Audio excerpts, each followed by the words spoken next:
오소서 성령님. 제1독서에서 요셉 이야기를 계속 듣고 있습니다. 요셉의 형들은 요셉을 질투하여 이스마엘 상인들에게 팔아넘긴 후 이집트로 곡식을 사러 왔지만 이집트의 재상이 자신들이 팔아넘겼던 동생 요셉이라는 것을 알아보지 못합니다. 어제 독서에서 둘째인 시메온이 스스로 남겠다고 자처하여 이집트에 남고 다른 형제들은 이스라엘로 돌아갑니다. 식량이 또 떨어지자 형들은 다시 이집트로 오는데 요셉이 명한 대로 요셉의 동생인 베냐민을 데리고 옵니다. 그런데 베냐민의 자루에서 요셉의 잔이 나오자 요셉은 베냐민만 남아서 종이 되고 나머지는 아버지에게로 돌아가라고 말합니다. 그리고 오늘 독서로 이어지는데요. 유다가 나서서 말합니다. 유다는 요셉의 화를 누그러뜨리기 위해 아버지 이야기를 하는데 아버지를 14번 언급합니다. 유다는 요셉을 시기하여 팔아넘긴 형들 중 하나였습니다. 형들이 요셉을 시기했던 이유는 그들의 아버지인 야곱이 요셉을 편애했기 때문이었습니다. 야곱은 레아와 라헬 두 부인과 이들의 몸종 빌하와 질파 등 4명의 여인에게서 12아들을 두었습니다. 그런데 야곱이 가장 사랑했던 부인은 라헬이었고 라헬이 낳은 아들이 요셉과 베냐민이었습니다. 이 두 아들, 특히 요셉에 대한 야곱의 편애가 형제들의 질투를 불러일으켰습니다. 그런데 오늘 유다가 한 말에서 놀라운 점은 그러한 야곱의 편애를 인정하고 수용한다는 것입니다. 유다는 이렇게 말합니다. 그의 형, 즉 요셉은 죽고 그의 어머니 아들로는 그 애밖에 남지 않아 아버지가 그 애를 사랑합니다. 야곱의 분별 없는 사랑이 이 집안의 비극의 원인이 되었습니다. 유다는 그것을 충분히 원망할 수 있었고 22년 전 요셉을 팔아넘길 때는 그러했습니다. 그런데 이제는 자기 아버지의 단점을 있는 그대로 수용합니다. 뿐만 아니라 이제 아버지가 편애하는 또 다른 자식 베냐민마저 돌아오지 못하면 아버지가 너무나 괴로워할 것이기에 차라리 자기가 대신 종으로 남겠다고 자청합니다. 유다는 22년 전에 요셉을 죽이려는 형제들에게 맞서 목숨만은 살려주자고 말했습니다.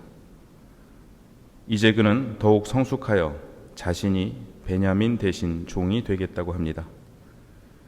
요셉의 마음을 움직인 것은 이러한 유다의 말이었습니다.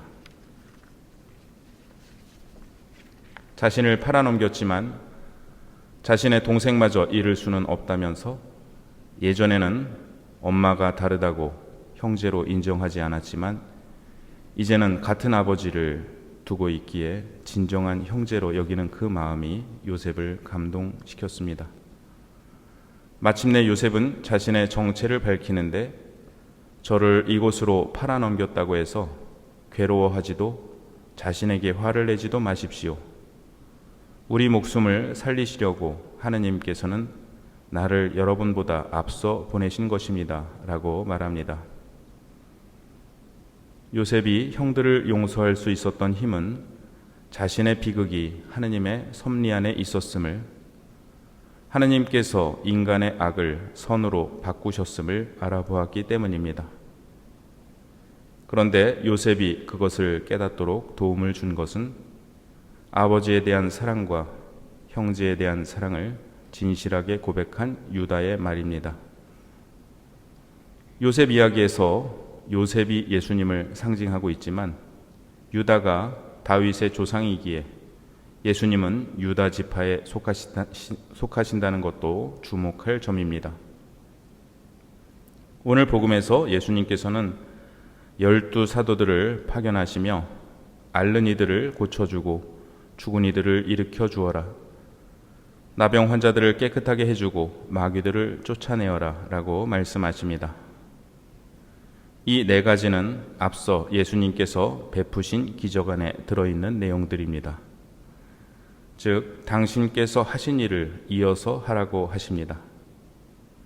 그런데 그 전에 먼저 가서 하늘나라가 가까이 왔다 하고 선포하여라 라고 말씀하십니다.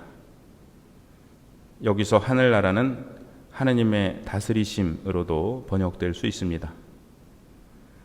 하느님께서 다스리시는 그곳이 바로 하늘나라, 하느님 나라입니다.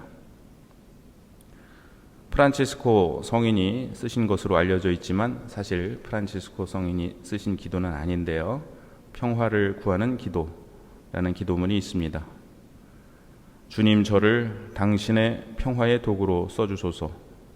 미움이 있는 곳에 사랑을, 다툼이 있는 곳에 용서를, 분열이 있는 곳에 일치를, 의혹이 있는 곳에 신앙을, 그릇됨이 있는 곳에 진리를, 절망이 있는 곳에 희망을, 어두움에 빛을, 슬픔이 있는 곳에 기쁨을 가져오는 자 되게 하소서라고 시작하는데요.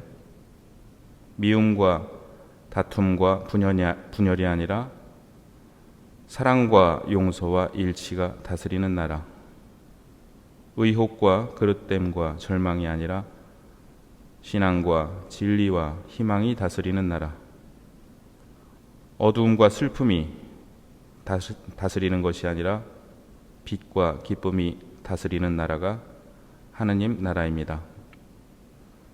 우리는 그 하느님 나라를 살라고, 그 하느님 나라를 선포하라고 주님께 초대받고 있습니다.